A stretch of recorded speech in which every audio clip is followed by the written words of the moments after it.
Here, I want to talk to you about walls.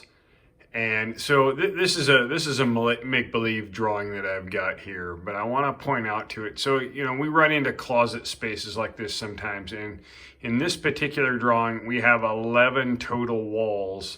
But the way that like I said, this is make-believe. I've got stuff that's on 3 of these. So on wall 3, 4, and 7. So I'm sharing you this as a time saver for both you and me. So is what happens when I open a room like this and all of the walls are just selected like this, and I come in here. Sometimes it takes me to a wall that has a cabinet on.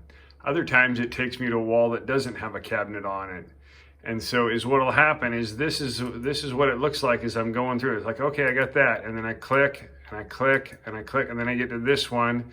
And if I'm checking it, we're going back and forth between walls again, and you're not really sure where you're at, and then you go and you click. So in this scenario here, we've got 11 walls, and we have 3 of them that we're working on.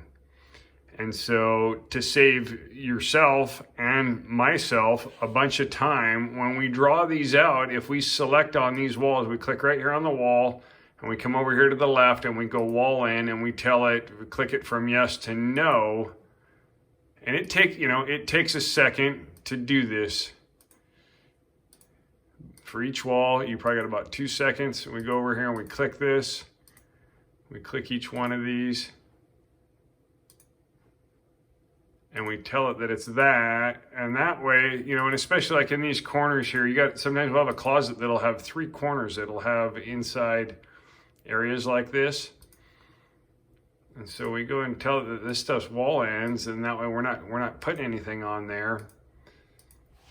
Now when we go to the elevation view, the only walls that it will click to is ones that actually have cabinets on it, and we don't have to click through all that. Now I know when you're designing and we're going through stuff like that, I know that you guys are doing this on site and that you're clicking through it as well.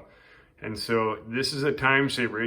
Like I said, it takes 10-15 seconds to do that at the very startup, but if you do it then, you don't have to ever do it again. When I go to a room, so like this room over here, I'm going to switch, and I'm going to younger son's closet. I'm going to go here, and it takes me to outside view. So we've got 5 walls that we've drawn in, and when I go to the elevation view, it never takes me to that wall that's there. And so I got to click 1, 2, and then I get to it. And if I'm in a small walk-in or something like that, like I just showed you, we've got to click through that. This is a time saver. It'll save you time.